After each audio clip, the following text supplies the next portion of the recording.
قرآن میں اللہ نے فرمایا، ہر مسلمان کو مخاطب کیا اور کہا وَعَاشِرُوهُنَّ بِالْمَعْرُوفِ، عورتوں کے ساتھ بہترین سلوک کرو۔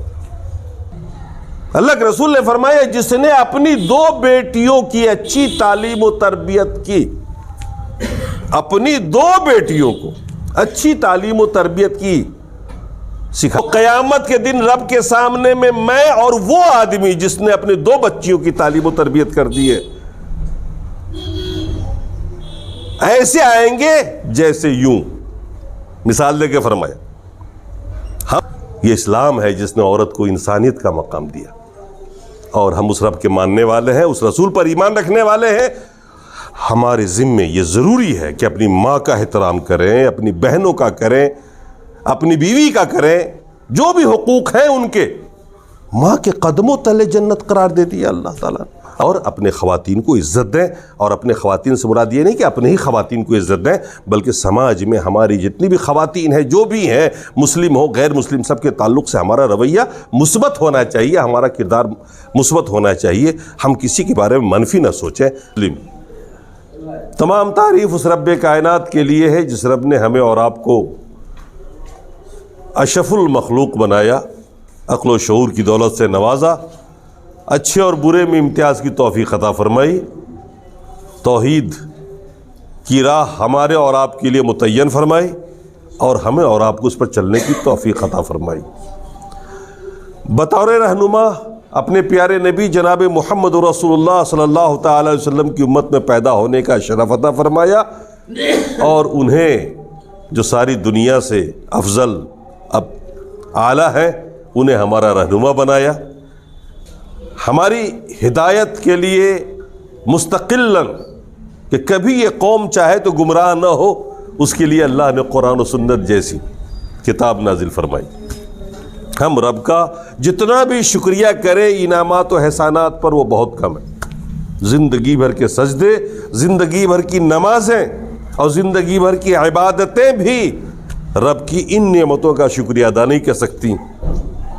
اور یہ جو ہماری نعمتیں ہیں، باقی جو دنیا کی دولت، عزت، بال بچے، یہ تو گفٹ ہے، اللہ کا ایک احسان ہمارے اوپر جو اس نے کیا ہم سب لوگوں پر، مسلمان بنایا۔ آپ اس کا شکریہ نہیں ادا کر پائیں گے۔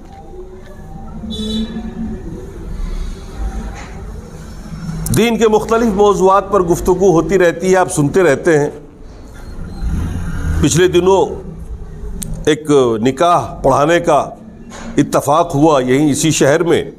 کچھ احباب نے خطبہ نکاح کو سنا، انہوں نے گزارش کی کہ نکاح کے تعلق سے بھی کبھی خطبہ ہونا چاہیے، اور ہمارے بعض احباب نے پہلے بھی گزارش کی تھی کہ نکاح اور اس کے مسائل اور اس سے متعلق جو باتیں ہیں وہ کبھی تفصیلاً سننے کو نہیں ملتی ہیں، لہٰذا خطبے میں باقاعدہ اس کو موضوع بنا کر کبھی پیش کیا جائے۔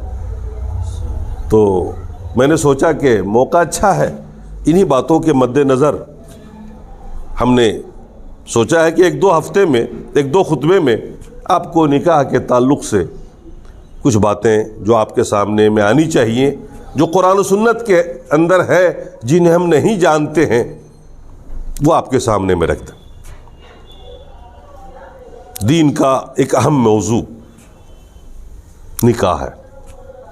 اللہ کے رسول صلی اللہ علیہ وسلم نے نکاح کو نصف ایمان قرار دیا، آدھا ایمان نکاح کو قرار دیا، کیونکہ آدمی حقوق العباد کو ادا کرنے میں قدم اسی وقت رکھتا ہے جب اس کی شادی ہوتی ہے، اس کے اوپر ذمہ داریاں عائد ہوتی ہیں بیوی کی اور بچوں کی، اور پھر اس معاملے میں اگر وہ سنتلت رہتا ہے، اللہ اس کے رسول کے احکام کی اتباع کرتا ہے، تو اس کا امتحان ہوتا ہے اور اس کا آدھا دین وہاں سے مکمل ہوتا ہے۔ آدھا دین تو آپ کا حقوق اللہ ہے، جو اللہ کے حقوق ہیں وہ شادی سے پہلے بھی ویسے ہی ہے جیسے شادی کے بعد۔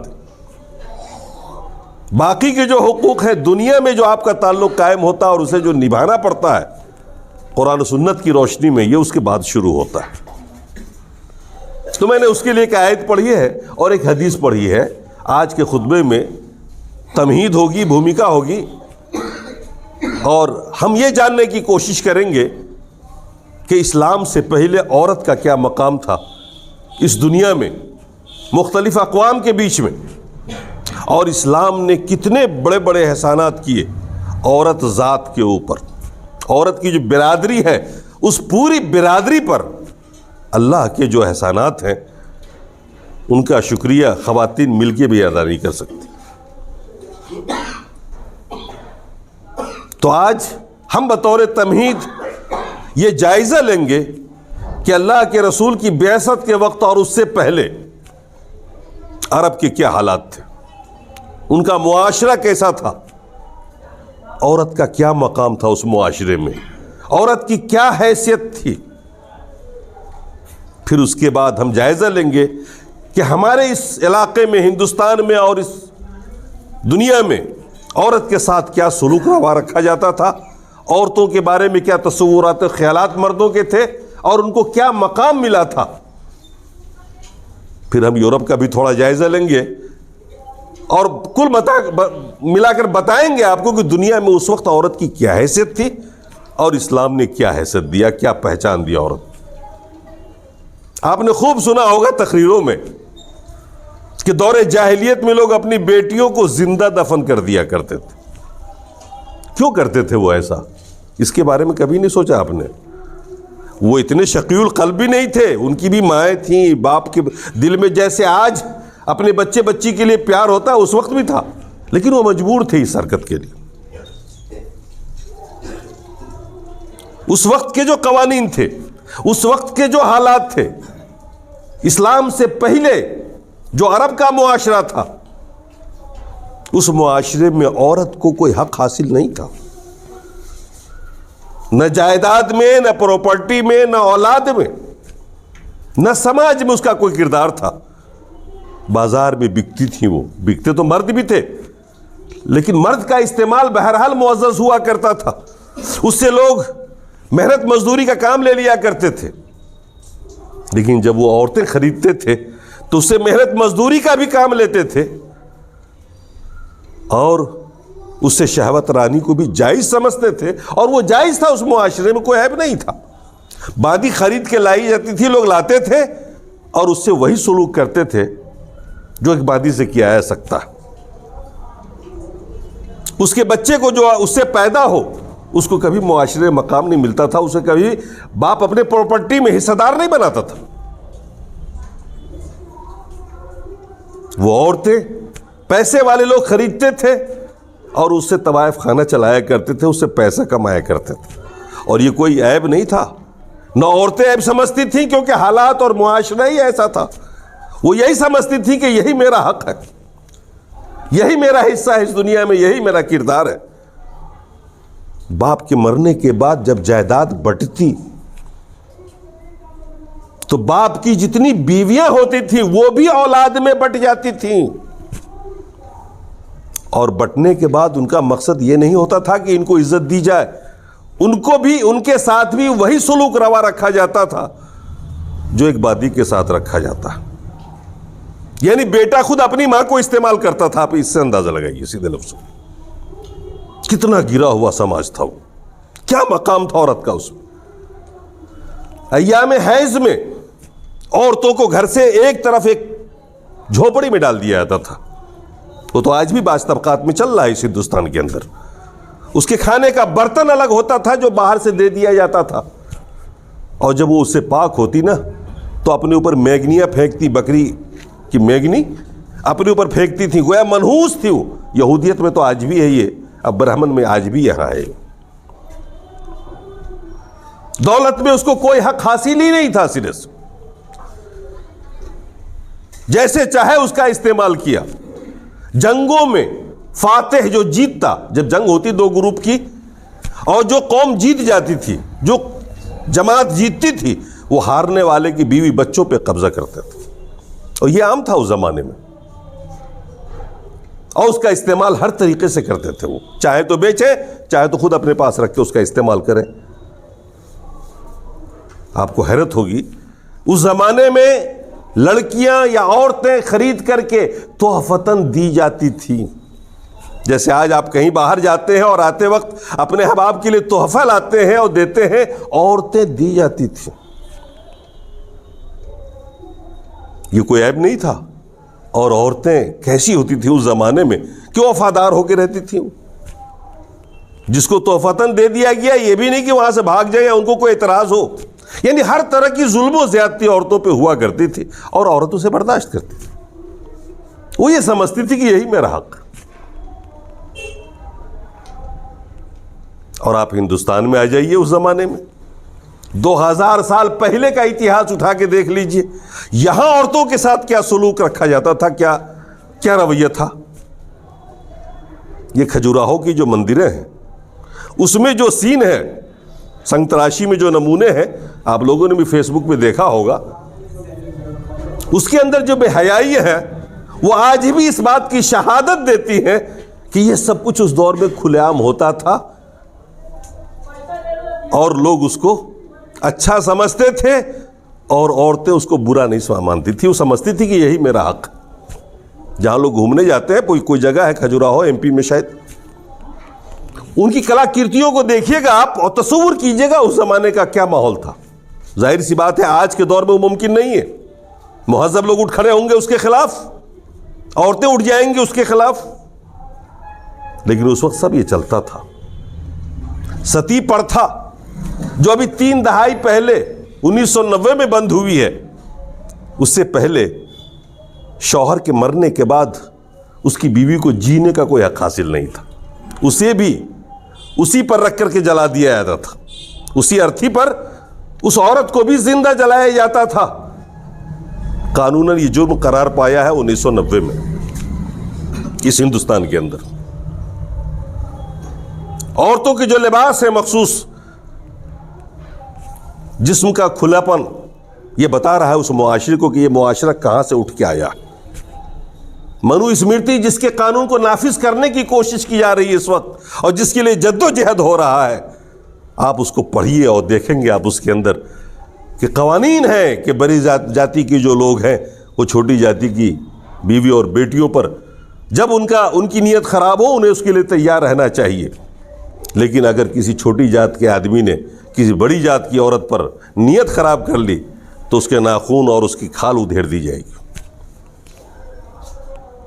آپ اس سے اندازہ لگا سکتے ہیں کہ آج سے 2000 3000 سال 5000 سال پہلے خود یہاں کیا حال تھا عورتوں کا اور کیا مقام تھا معاشرے میں.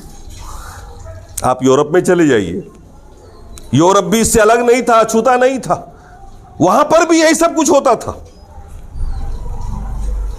تو عرب والے چونکہ بڑے غیرت مند تھے،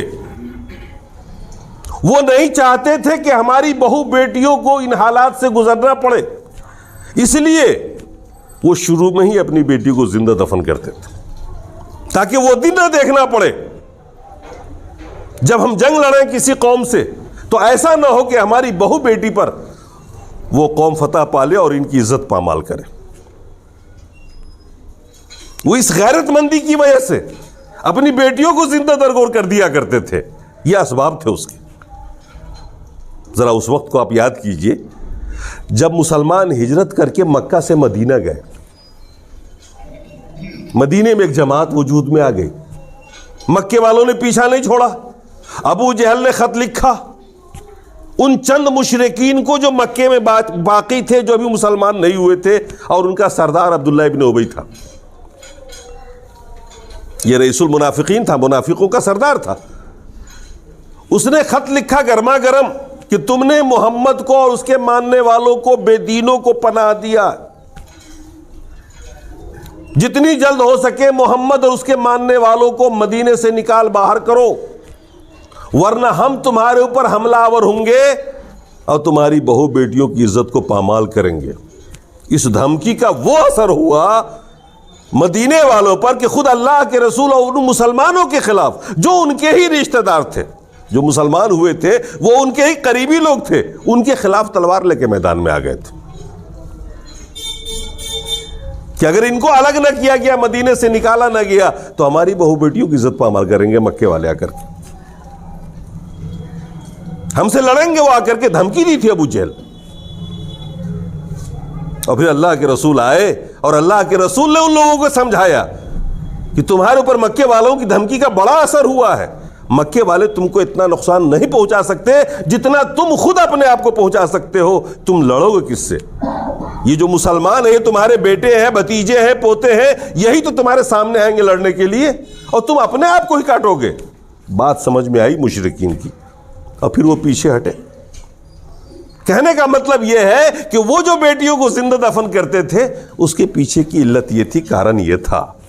غیرت مند قوم، وہ جب جنگ کے لیے جاتے تھے نا تو بہو بیٹیوں کو ساتھ لے کے چلتے تھے، صرف اس لیے کہ میں ان کو دیکھوں اور ان کی وجہ سے بہادر بنا رہوں، اور ہر آدمی بے جگری سے لڑے کہ اگر ہم مفتوح ہوئے، ہارے، تو ہماری بہو بیٹیوں کی عزت پامال کریں گے وہ لوگ. یہ تھے اس وقت کے حالات، اسلام سے پہلے. یہ اسلام کے پہلے کے حالات. اب دیکھیے اسلام نے کیسی تبدیلی پیش کی.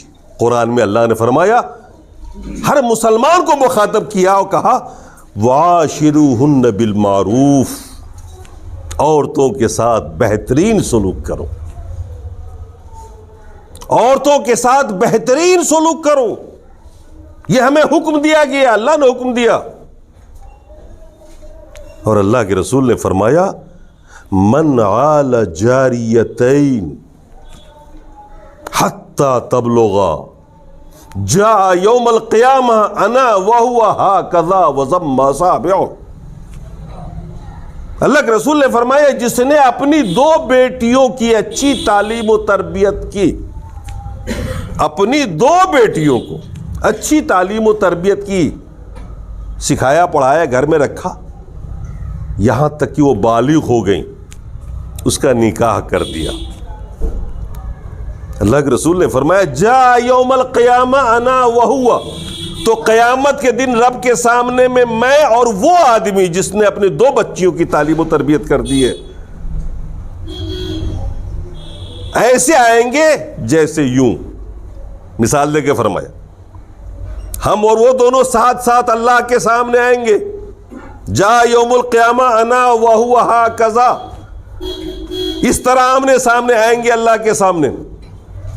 کتنی بڑی بات ہے.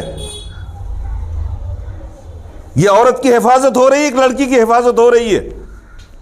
اس حفاظت کا یہ اثر ہوا کہ لوگ اپنے بچوں پر دھیان دینے لگے، بچوں سے زیادہ بچیوں پہ دھیان دینے لگے. ان کی تعلیم و تربیت، انہیں سکھانا، انہیں پڑھانا، انہیں سمجھانا، انہیں دین پر چلانا. اب بہترین تعلیم یافتہ بنا دیا، سنوار دیا. اس زمانے میں تعلیم کی یہ ذرائع تو نہیں تھے جو آج ہیں، لیکن جو بھی ذرائع تھے ان کے سامنے میں اس وقت ان تمام ذرائع کو استعمال کیا. یہی وجہ ہے کہ خواتین فقیہ ہوئیں، بہترین دیندار ہوئیں اور دین کی جانکار ہوئی ہیں. آج وہ حدیث کی روایتیں کرتی ہیں اور ہم لوگ پڑھتے ہیں.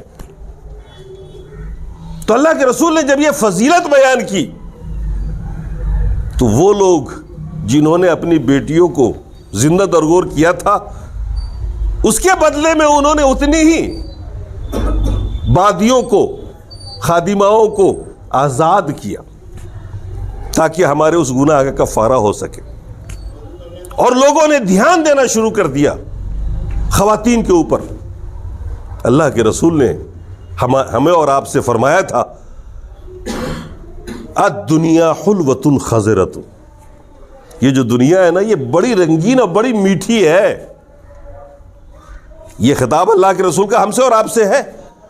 الدنیا حلوۃ وخضرۃ، یہ میٹھی بھی ہے اور بڑی حسین ہے، ہری بھری ہے دنیا. وَإِنَّ اللَّهَ مُسْتَخْلِفُكُمْ فِيهَا، اللہ کے رسول نے صحابہ سے کہا، آج خطاب ہمیں اور آپ سے کہ اے صحابیو، اے لوگو، اللہ تمہیں اس دنیا میں تصرف دے گا، خلیفہ بنائے گا. ایک وقت آئے گا تم ذمہ دار بنو گے اپنے اپنے گھر کے، اس معاشرے کے. پھر ایسے موقع پر تمہیں کیا کرنا چاہیے؟ یہ تو بڑی ذمہ داری ہے جو اللہ تعالیٰ نے ہمیں اور آپ کو دے رکھی ہے کہ ہم میں سے ہر ایک کے پاس بیوی بھی، بچے بھی، بہن بھی، ماں بھی. ہم ان کے ساتھ کیا سلوک روا رکھیں گے؟ تو اللہ کے رسول نے حکم دیا، یہ دنیا بڑی حسین ہے، کہیں ایسا نہیں ہے کہ تم حسن میں کھو جاؤ. بڑی میٹھی ہے، کہیں ایسا نہیں کہ اپنے حقوق کو بھول کر کے انہی کے پیچھے لگ جاؤ۔ اللہ تمہیں خلیفہ بنائے گا۔ خلیفہ بنانے کا مطلب تمہیں اس کے اندر دسترس ہوگی، یہ تمہارے زیر تسلط آئے گا، پھر تم کیا کرو گے؟ اللہ کے رسول نے فرمایا فاتقوا الدنیا واتقوا النساء، دو باتیں، عورت کے بارے میں تقوی اختیار کرنا اور دنیا کے بارے میں تقوی اختیار کرنا۔ دنیا میں ایسے مت مگن ہو جانا، دنیا کی نعمتوں میں ایسے مت کھو جانا یا اس کو حاصل کرنے میں اتنا مت کھو جانا کہ تم خود کو بھلا دو، اپنے ساتھ انصاف نہ کرو، خود کو جہنم میں پہنچا دو۔ فاتقوا الدنیا، دنیا کے معاملے میں تقوی اختیار کرنا، یعنی دنیا سے تمہیں اتنا حاصل کرنا چاہیے جو تمہاری ضرورت ہے۔ ایسا نہ ہو کہ اس دنیا کے حصول کے لیے خود کو بھلا دیا، اپنی نماز کو بھلا دیا، اپنی آخرت خراب کر لی۔ دنیا کے معاملے میں بھی تقوی اختیار کرنا۔ واتقوا النساء، اور عورت کے معاملے میں تقوی اختیار کرنا۔ عورت کے معاملے میں تقوی کیا ہوتا ہے؟ آپ خطبہ سنتے ہیں نکاح کا، اس میں 3 آیتیں پیش کی جاتی ہیں اور تینوں کی تینوں میں تقوی کا حکم دیا جاتا۔ انصاف، اس کے اوپر ظلم و زیادتی نہیں، وہ بھی اللہ کی بندی ویسے ہی ہے جیسے ہم ہیں، اس کے بھی حقوق ہیں، ہمارے بھی حقوق ہیں۔ اور اسلام نے تو باقاعدہ عورت کو آپ کی وراثت میں حصہ دار بنا دیا، اس کو مالکہ بنا دیا جائیداد کا۔ یہ کسی دین نے نہیں کیا ہے، کسی دھرم میں ایسا نہیں ہے، یہ دنیا میں کسی دھرم میں ایسا نہیں ہے کہ جائیداد میں عورت کا حق ہو۔ آج بھلے اس دیش میں اس دیش میں ہر جگہ یہ جو حکومتیں ہیں جمہوری، یہ قانون بنا رہی ہیں اور یہ دے رہی ہیں عورتوں کو حق، کسی دھرم نے نہیں دیا۔ یہ تو اللہ کا دین ہے، یہ اسلام ہے جس کے اندر باقاعدہ عورت کے حقوق ہیں، اس کی ملکیت ہے، باپ کی جائیداد میں اس کا حق ہوتا ہے۔ اور حالت تو یہ ہے کہ کبھی کبھی مردوں مطلب بھائیوں سے زیادہ مالدار تو ان کی بہن ہو جاتی ہیں، وہ دو جگہ سے حصے پاتی ہیں، اپنے شوہر کے جائیداد میں بھی حصہ پاتی ہیں اور اپنے میکے سے بھی حصہ پاتی ہیں، 2 حصے ملا کر وہ ان کا مال بڑھ جاتا ہے، اور بھائی اس کا جو ہوتا ہے جو باپ سے جائیداد میں صرف حصہ پاتا ہے وہ غریب رہ جاتا ہے۔ طاقتور بنایا اللہ نے، بنایا کسی دھرم نے نہیں دیا تھا۔ یہ چونکہ اللہ، اسلام جو ہے یہ اللہ کا قانون ہے، اللہ کا بھیجا ہوا مذہب ہے، یہ دنیا کا خود ساختہ نہیں ہے، اس میں سب کا خیال رکھا گیا۔ اسلام نے اپنے ماننے والوں کو حکم دیا، اللہ کے رسول نے فرمایا کہ وَلَا تَعُقُّنَّ وَالِدَيْكَ وَإِنْ أَمَرَاكَ أَن تَخْرُجْ مِنْ أَهْلِكَ وَمَالِكَ، اپنے ماننے والوں سے کہا، بیٹوں سے، باپ اور اپنی ماں کی نافرمانی کبھی نہیں کرنا۔ اللہ کے رسول نے، ایک لمبی حدیث ہے جس میں اللہ کے رسول نے 10 باتوں کی وصیت کی حضرت معاذ سے، اس میں نمبر 2 پر یہ وصیت آتی ہے۔ نمبر 1 پر وصیت اللہ کے رسول نے کی، لا تشرک باللہ وَإِن قُتِلْتَ وَحُرِّقْتَ، شرک کبھی نہ کرنا، بھلے نہ کرنے کے بدلے میں تمہیں قتل کر دیا جائے، قتل ہو جانا، اور زندہ جلا ڈالا جائے، زندہ جل جانا، مگر شرک نہ کرنا۔ دوسرا کوئی بھی ایسا موقع ہے جہاں جان کو خطرہ ہو تو آپ وہ کام کر سکتے ہو۔ کسی نے کہا جان سے مار دوں گا، سور کھاؤ ورنہ جان سے مار دوں گا، تو اسلام کہتا ہے کھا لو، جان بچا لو۔ کسی نے کسی بھی ناجائز پر مجبور کیا آپ سے اور شرط رکھ دی کہ نہیں کرو گے اس ناجائز حرام کام کو تو میں گولی مار دوں گا، تو اسلام کہتا ہے کہ جان بچاؤ، وہ حرام کام کر لو، تم بچ جاؤ گے۔ لیکن شرک ایک ایسا گناہ ہے جس کے بارے میں اللہ کے رسول فرماتے ہیں لا تشرک باللہ وَإِن قُتِلْتَ وَحُرِّقْتَ، ہرگز ایسا مت کرنا، تمہیں قتل کی دھمکی مل جائے، ہو جانا، مر جانا، شرک نہ کرنا۔ اگر تمہیں کوئی کہہ دے کہ زندہ جلاؤں گا، یہ شرک کرو ورنہ جان سے مار دوں گا، تو جل جانا، شرک نہ کرنا، کیونکہ یہ کر لینے کے بعد پھر تمہارا کوئی انجام نہیں ہے۔ اور اگر تم شرک سے بچ گئے تو تمہاری آخرت تو کامیاب ہے نا. میں نے ابھی پچھلے خطبے بتایا شرک کو, اور اس سے پہلے 3 خطبات ہوئے توحید و شرک کے اوپر, کہ شرک سے بچنا یہ سب سے بڑا گناہ. اور نمبر 2 پہ یہ وصیت کی اللہ کے رسول صلی اللہ علیہ وسلم نے حضرت معاذ کو, وَلَا تَعُقُّنَّ وَالِدَيْكَ, معاذ اپنے ماں اور باپ کی نافرمانی کبھی بھی نہیں کرنا. وَإِنْ أَمَرَاكَ أَن تَخْرُجْ مِنْ أَهْلِكَ وَمَالِكَ, بھلے تم سے تمہارا سارا مال بھی لے لے, تمہاری بیوی بچے بھی چھین لے, اور کہہ دے نکل جا گھر سے, چپ چاپ نکل جانا. یہ نہ کہنا کہ بیوی تو میری ہے, ٹھیک ہے بلڈنگ رکھ لیجئے آپ, جائیداد رکھ لیجئے آپ, یہ نہ بولنا. یہ نہ کہنا کہ بچے تو میرے ہیں, یہ تو لے جاؤں گا نا میں. نہیں, باپ کہے نکل جا, ماں کہے نکل جا, تو نکل جاؤ چپ چاپ. یہ ہے حکم. کیا مقام دیا اللہ تبارک و تعالیٰ نے عورت کو. اگر وہ حکم دے اپنے بیٹے کو کہ تمہیں بیوی بچے چھوڑ کے نکل جانا ہے تو نکل جانا ہے. اور اگر ماں مل جائے بڑھاپے میں کسی کو, اللہ کے رسول نے فرمایا کہ بدقسمت ہے وہ شخص, ملعون ہے وہ آدمی جس نے ماں اور باپ کو بڑھاپے میں پایا اور پھر جنت نہ حاصل کر سکا. یعنی حصول جنت کا بہترین ذریعہ ماں اور باپ بڑھاپے میں اس کی خدمت ہے. آپ کو حیرت کی بات ہوگی, یہ باتیں کسی دین کسی مذہب میں ملیں گی نہیں. آپ سوچ رہے ہوں گے کہ کتنی بڑی ذمہ داری ہے اللہ تعالیٰ جو ایک بیٹے پہ ڈال دیتا ہے. ارے آپ بھی تو کبھی دادا بنو گے, آپ بھی تو بوڑھے ہوں گے نا, آپ کی زندگی بھی تو سیف کرنی ہے اللہ کو. یا خودکشی کرنے کا ارادہ یورپ والوں کی طرح سے مرنا ہے, یا وہ بڈھوں کا جو ایک سنگٹھن ہوتا ہے, وہ ایک مکان کیا کہتے ہیں اس کو جو بڈھوں کو بھیج دیا جاتا ہے, اولڈ ہوم, جو آپ کے اس دیش میں بھی بہت ہے, کہ جہاں تہاں ہے. اللہ کا شکر ہے کہ ابھی تک کوئی مسلمان اولڈ ہوم میں نہیں پہنچا ہے. ایک بار لوگ میرے پاس بھی آئے چندہ کرتے ہوئے کہ صاحب اولڈ ہوم کے لیے چندہ دے دیجئے. میں نے کیا کرو گے, تو یہ کرنا ہے, یہ کرنا ہے, یہ کرنا ہے, بڑے بوڑھوں کی. میں نے کہا اپنے اپنے گھر پہ خدمت کرو, کیا ضروری ہے ان ماں باپ کو وہاں بھیجنے کی. اور کیا حالت ان کی ہوتی ہے. بڑے بڑے لوگوں کے ساتھ یہ ہو رہا ہے, اور بڑے بڑے لوگوں کے ساتھ ہی یہ ہو رہا ہے. الحمدللہ غریبوں کے ساتھ نہیں ہو رہا.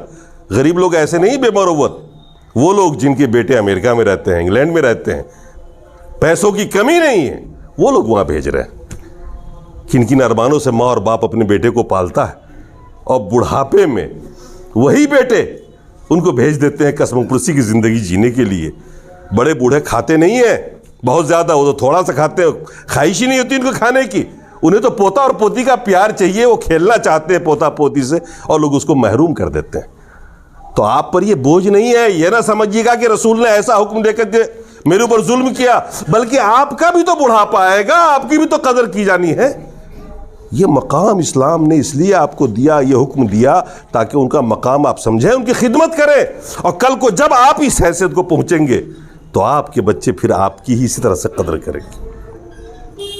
تو اللہ کے رسول نے فرمایا, اللہ تبارک و تعالیٰ نے ہمیں حکم دیا, وَعَاشِرُهُنَّ بِالْمَعْرُوفِ, عورتوں کے ساتھ بہترین حسن سلوک کرو. ہم کو یہ سمجھنا چاہیے کہ ان کو عزت دینا, ان کا احترام کرنا, ان کے ساتھ بہترین سلوک کرنا, یہ عبادت ہے, یہ اللہ کا حکم ہے, یہ اللہ کا حکم ہے. اچھا رکھیں, اچھا کھلاویں, اچھی حفاظت کریں, ان کو محنت کے کاموں سے بچائیں, ان کے لیے آرام مہیا کریں, ان کے لیے پردہ مہیا کریں تاکہ وہ آرام سے اپنے گھر میں رہیں. ہم ان سے ایسے کام نہ لیں جو ان کے اوپر بوجھ ہو. اور اللہ کے رسول نے پہلے ہمیں بتا دیا کہ دنیا بڑی حسین ہے, بڑی میٹھی ہے. ایسا نہ ہو کہ تم جب خلیفہ بنائے جاؤ تو تم اعتدال کو برقرار نہ رکھ سکو, تم دنیا کے حصول میں لگ جاؤ, عورت کو بھول جاؤ, اس کی خاطرداری نہ کرو, اس کی عزت نہ کرو, اس کا احترام نہ کرو, اس کے حقوق کو ادا نہ کرو. ایسا نہ ہونے پائے, بلکہ تقوی اختیار کرنا اور ان کے ساتھ وہی سلوک روا رکھنا جس کا حکم اللہ نے دیا ہے, تمہیں رسول نے تمہیں حکم دیا. اس کی اہمیت اتنی زیادہ ہے عورتوں کے حقوق کی کہ اللہ کے رسول صلی اللہ علیہ وسلم کا جب آخری وقت تھا, آپ جب انتقال کر رہے تھے, ایسے وقت میں آپ نے وصیت کی تھی صحابہ کو اور کہا تھا الصلاۃ وما ملکت ایمانکم. آخری وقتوں میں اللہ کے رسول نے صحابہ کو کہا تھا، وہ ہم اور آپ سے بھی کہا جا رہا ہے، جو اللہ کے رسول کی نصیحت اور وصیت کہیے اس کو، جو آپ کی بولی تھی آخری وقت کی، وہ بڑی اہم بات تھی، الصلاۃ وما ملکت ایمانکم، کہ میرے صحابیوں دو باتوں کا خیال رکھنا اپنی زندگی میں. ایک تو نماز تمہاری کبھی چھوٹے نہیں، الصلاۃ یہ کبھی نہ چھوٹے، بھلے تمہاری فرضی کیوں نہ ہو، فرضی پڑھ کے چلے جاؤ مگر فرض کو تو پڑھ لو. الصلاۃ نماز نماز نماز یہ کبھی کسی بھی حال میں نہ چھوٹے. وما ملکت ایمانکم، اور جو تمہارے ماتحت تمہاری بیوی ہے، ان کے حقوق کبھی پامال نہ ہونے پائے، ان کو کبھی یہ احساس نہ ہونے پائے کہ ہم معمولی ہے، ہم نوکرانی ہے، ہمارا کوئی پرپس نہیں ہے، ہم اللہ کے مخلوق نہیں ہیں، ہم جانور ہیں، جیسے کہ لوگوں نے، دنیا والوں نے جانور جیسا سلوک کیا. یہ اسلام ہے جس نے عورت کو انسانیت کا مقام دیا، اور ہم اس رب کے ماننے والے ہیں، اس رسول پر ایمان رکھنے والے ہیں. ہمارے ذمے یہ ضروری ہے کہ اپنی ماں کا احترام کریں، اپنی بہنوں کا کریں، اپنی بیوی کا کریں، جو بھی حقوق ہیں ان کے. ماں کے قدموں تلے جنت قرار دے دیا اللہ تعالیٰ. اب اس سے بڑا مقام کیا ہو سکتا ہے؟ اس سے بھی کوئی بڑا مقام ہو سکتا ہے کہ ماں کے قدموں تلے جنت ہے؟ وہی بیوی تو کل ماں بنے گی نا، اور وہی کل دادی بنے گی. اگر اس کو یہ احترام آپ کے گھر میں نہیں ملے گا تو پھر کہاں ملے گا؟ آج آپ جوان ہو، وہ بوڑھی ہیں، کل آپ بوڑھے ہو جاؤ گے، آپ کی بیوی بوڑھی ہو جائیں گی، پھر آپ کے بچے بھی وہی کریں گے آپ کے ساتھ جو آج آپ کرنا چاہتے ہو. بیلنس، تاکہ عزت کے ساتھ آپ زندگی گزارو. یہ پورا سماج حضرت آدم سے لے کر کے آخری انسان تک اگر اس قانون پر عمل کرے تو کیوں لوگ خودکشی کریں، یا کیوں اولڈ ہوم میں جائیں، یا کیوں پریشان حال رہیں. اللہ تبارک و تعالی ہمیں اور آپ کو ان تمام پیغامات پر عمل کی توفیق عطا فرمائے. انشاءاللہ اگلے ہفتے ہم آپ کو بتائیں گے کہ نکاح کیا ہے، نکاح کی قسمیں کتنی ہیں، کس کس طرح کی نکاح جائز ہیں، کون نکاح حرام ہے، اور کس میں کیا ہوتا ہے. انشاءاللہ ہم تفصیلاً گفتگو کریں گے. آج ہم نے صرف عورت کے تعلق سے دنیا والوں کا رویہ اور اسلام کا رویہ آپ کے سامنے پیش کیا ہے، اور ہمیں فخر ہے کہ ہم مسلمان ہیں، اور ہمیں جن باتوں کا حکم دیا وہ نہایت ہی اعزازی پہلو ہے ہمارا، اور اس کے اوپر ہم قائم رہیں، اس کو بروئے کار لائیں، اور اپنے خواتین کو عزت دیں. اور اپنے خواتین سے مراد یہ نہیں کہ اپنے ہی خواتین کو عزت دیں، بلکہ سماج میں ہماری جتنی بھی خواتین ہیں، جو بھی ہیں، مسلم ہو غیر مسلم، سب کے تعلق سے ہمارا رویہ مثبت ہونا چاہیے، ہمارا کردار مثبت ہونا چاہیے. ہم کسی کے بارے میں منفی نہ سوچیں. اللہ تبارک و تعالی ہمیں اور آپ کو اس سوچ پر قائم رکھے اور عمل کی توفیق عطا فرمائے. اقول قولی ھذا واستغفر اللہ لی ولکم ولسائر المسلمین. بارک اللہ لکم فی القرآن العظیم ونفعنا وإیاکم بالآیات والذکر الحکیم. انہ تعالی جواد کریم ملک رؤوف الرحیم.